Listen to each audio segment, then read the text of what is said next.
when the last time you picked up a pill? I'm going to say a week ago, man, because, I coached a little 14 under AAU team, Right. Man, called New World. Okay. Do they know who you are? Oh, they know who I am. My high school point guard, Exodus Bethea. That's my man, X. Me and him coach, man. We don't do nothing but get W's, man. Coach 14 and under in D.C., man. And we just take our kids, man, and just show them the path that we've been through and make them be competitive on that court, man. Right. Good or bad, you will always reap what you sow. You'll always harvest the consequences of your choices. We all make choices, but in the end, our choices make us. It is our choices that show what we truly are, far more than our ability. While we are free to choose our actions, we are not free to choose the consequences of our actions. Victor Page. Someone when you watch play the game, he just looked like he was born to score the basketball. You didn't have to be a hoops junkie to understand that this dude was supremely talented. You could have just watched him play one half of basketball, and your takeaway after watching that half of basketball would have probably have been, this dude is nice. Really nice. He was named the most outstanding player in the Big East tournament his freshman season, sharing a backcourt with Allen Iverson. And the more you know about AI, the more that fact might have hit you a little differently, because you would know that it's not an easy thing to play with Allen Iverson as a backcourt teammate, considering Iverson's playstyle and the popularity he had, especially with his time at Georgetown. Despite all of the success, actually living up to the hype, winning all types of awards, and putting up some serious numbers in both high school and the collegiate level, Victor Page would fail to play 1 minute of NBA basketball. Was he talented enough to play in the NBA? Absolutely. But some mistakes and decisions that he made during his journey forced the once promising young talent to become just another cautionary tale that is told to kids all around the world as an example of what not to do. If you enjoyed the video, please make sure to leave a like, comment, and subscribe. Also follow all of my social media pages. The links for those will be in the description. But other than that, let's get into this video, man. This is what happened to Victor Page.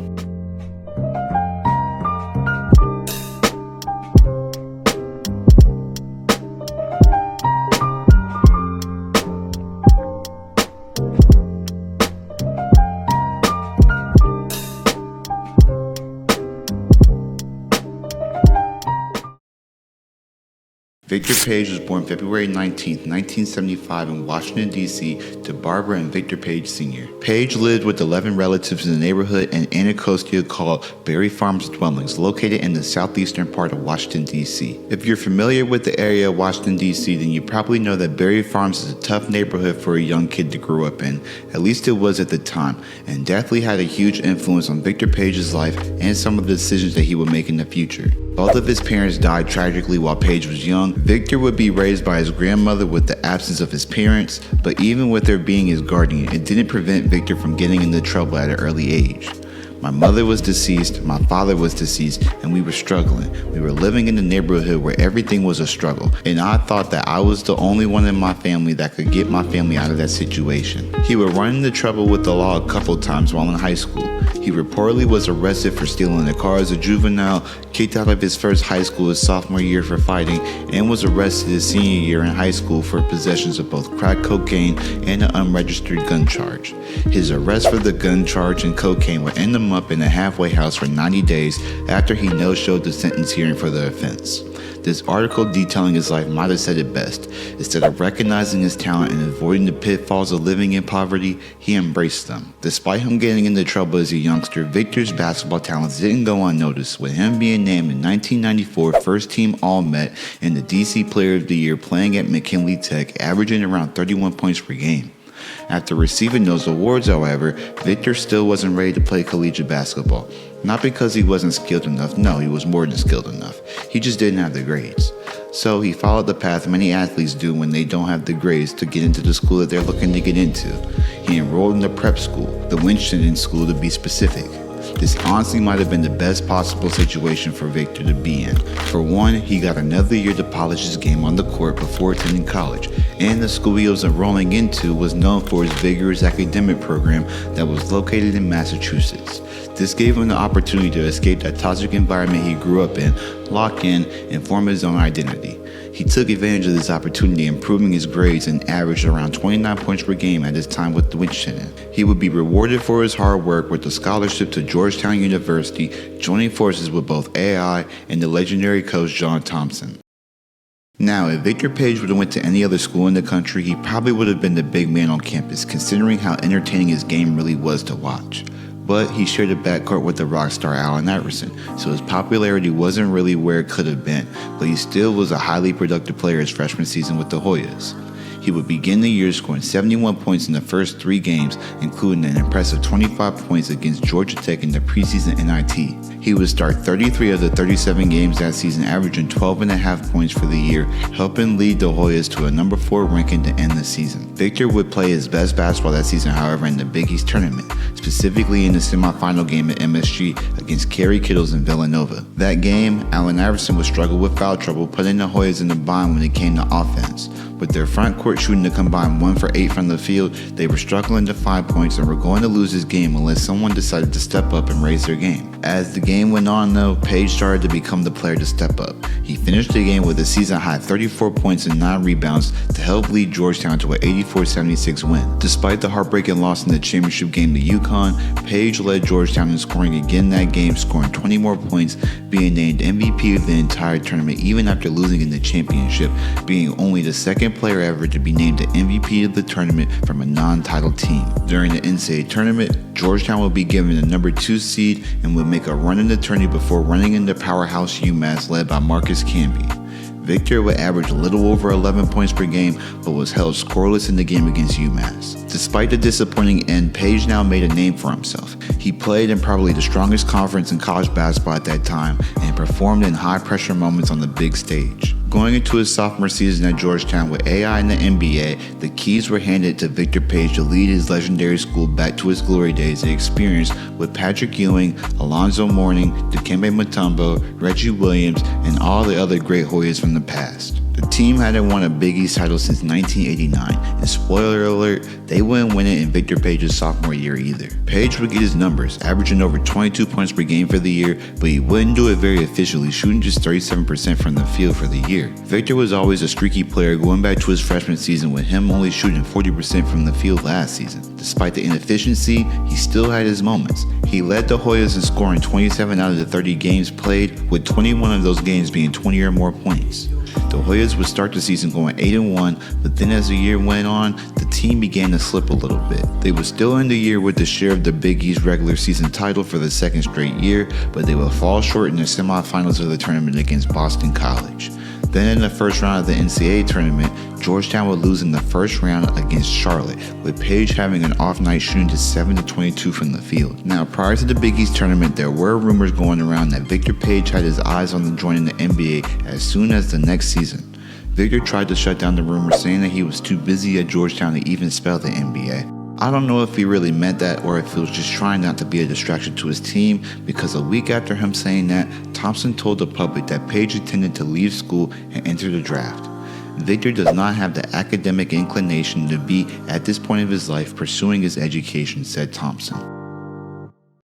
After his showing in the NCAA tournament and his many explosive scoring performances throughout his sophomore season at Georgetown, there were definitely NBA teams interested in drafting Victor Page with a late first-round pick or at worst, an early second-round pick. For those of you guys who don't know, the first-round pick gets guaranteed contracts. That means no matter what happens, if you get hurt or if you simply don't find a role in the team, you still get paid.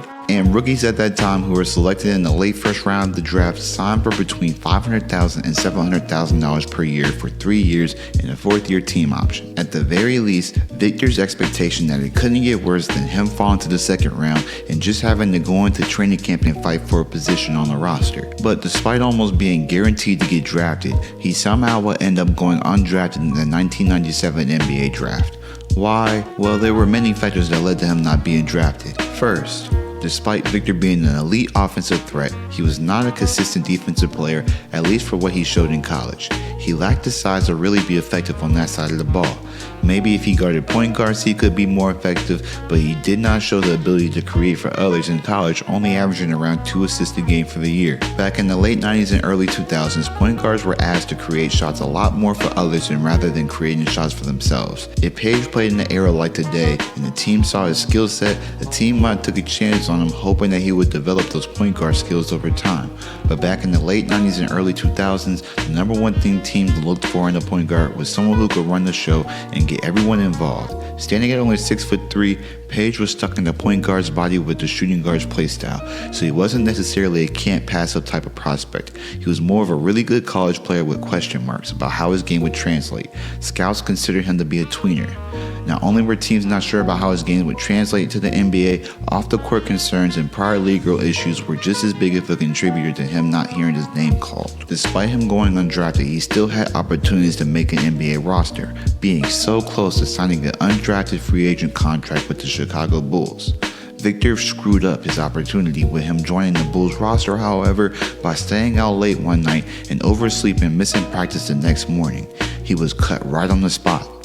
1 year later, he had another opportunity to sign with the NBA team, this time with the Minnesota Timberwolves. But he was cut again before the start of the season again, this time from an injury he suffered from a bar fight, then lying about it to the organization afterwards.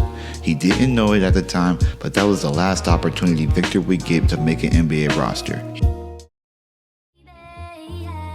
He would be drafted 11th overall by the Sioux Falls Skyforce, a team a part of the CBA.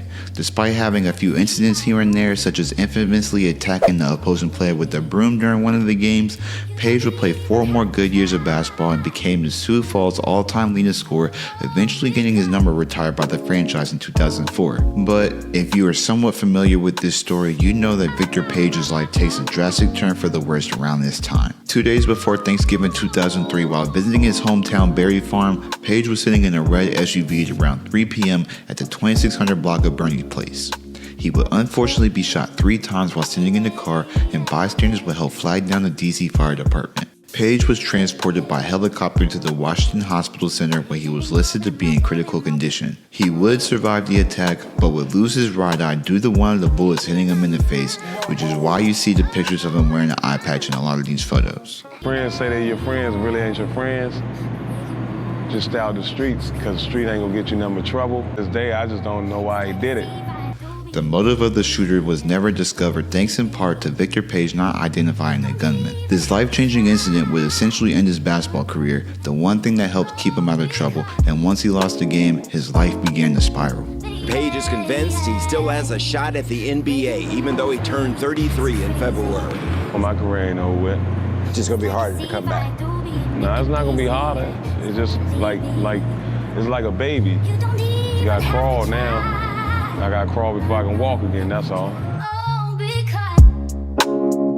He was supposed to be the one to change his family situation. He was supposed to be the one to get them out of Berry Farm by making it to the NBA, but that plan didn't work out. Probably feeling like a failure or full of regret, there was nothing stopping him now from embracing the life of crime he flirted with in his youth. He probably thought it was the only other thing that he was good at.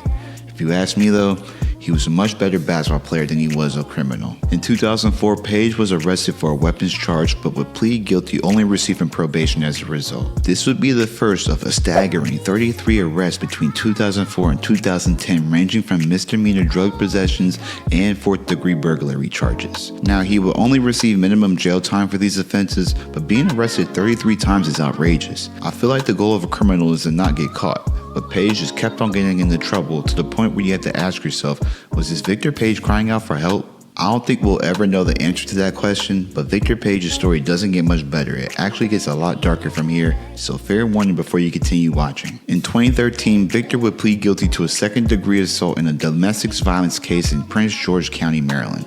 The details of the case are upsetting. Officials say Page pulled the hair of the victim, tearing it from the scalp, then he dragged her to the bathroom, throwing her in a tub and running hot water on her while punching the victim repeatedly in the face.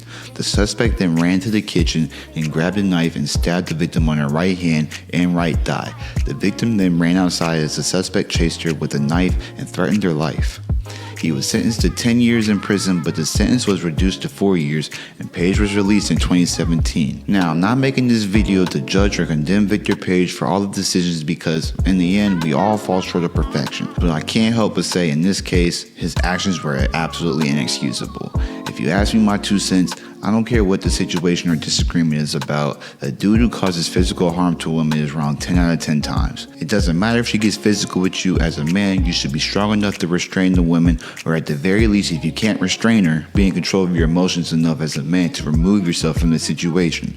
Resorting to violence against women will always cause you more problems than keeping your composure and trying to diffuse the conflict the best way you can. Despite the horrible decisions Victor Page made in that situation, he was a free man and had another chance to turn his life around. But with that chance he got, he decided to take a lighter and set that mug up in flames with the next horrible decision he made. 2 years later, after being released from prison, he will be arrested yet again, pleading guilty to the 1st-degree assault and 4th-degree attempted essay of his girlfriend's 17-year-old daughter, which was caught on tape by TMZ.com. Victor had ran out of chances to turn his life around. With access to these tapes, prosecutors were able to seek the maximum penalty for his offense. With the help of a plea deal, Victor was given a 20-year sentence, making his estimated release year from prison 2039, 4 decades removed from his glory years at Georgetown. This is a tragic story of a troubled person finding his demons and losing badly. I'm in no way defending the actions of Victor Page. The decisions he made were horrible, and if it were my daughter he harmed, I would fight for him to be under the prison,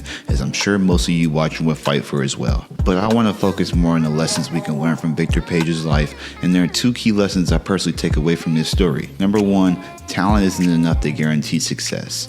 Victor had all the talent to be in the NBA without a doubt. All you had to do was go back and watch him. You see it clear as day. Everyone assumed that he would see the NBA one day, but the talent will only get you in the door. The only way you'll stay in the room is with discipline. And that doesn't go for just people trying to make the NBA. That applies to almost anything worth having in life. Talent without discipline will get you nowhere because adversity will come. It always does. And number 2, as simple and surface level this may seem, being a good person and doing the right thing can get us farther in life than we probably think. If Victor would have had the reputation of a clean-cut individual with no character concerns, no run-ins with the law, or if he just showed up to the Bulls practice on time, or even if he would have just kept his composure during that bar fight and not hurt himself, it wouldn't have guaranteed him a roster spot in the NBA. But he would have improved his chances of a team taking a chance on him if he hadn't made those mistakes. Similar to someone who applies for a high-paying job, a clean record on your background check doesn't guarantee that you get the job, but it definitely improves your chances of someone giving you an opportunity to prove yourself. So, make sure you keep that in mind when you feel like you aren't that drunk the next time you're out in the bar and you feel like you can make it home. Or when you tag along with your friends who are about to rob someone's house because you don't want to feel left out. Or when you and your girl get into a disagreement and lines are starting to get crossed. It only takes one night, one bad decision. Shoot, it sometimes only takes 5 seconds. That's it. 5 seconds of a lapse in judgment that could cause you to end up in the same place Victor Page is at right now. Nothing is as good as it seems, and nothing is as bad as it seems. It may have seemed like in the moment Victor Page losing his eye may have been the worst thing that could have happened to him. He lost the ability to be able to play the game of basketball, but at least he had his freedom. There were so many more things he could have did to have been successful other than just being a basketball player. And I wonder how many people in his life actually try to kick this knowledge to him. He could have been a successful coach. He could have been a successful trainer. He could have been a successful businessman. But instead, now he's behind bars where he deserves to be. I pray for peace and happiness for all the victims involved and pray that Victor finds the help that he needs in prison before he's released in 2039. That's the end of the video. Please let me know what you think about Victor Page's story in the comments. Make sure you also leave a like and subscribe to the channel. I appreciate you watching until the end. I'll see you next time. Peace.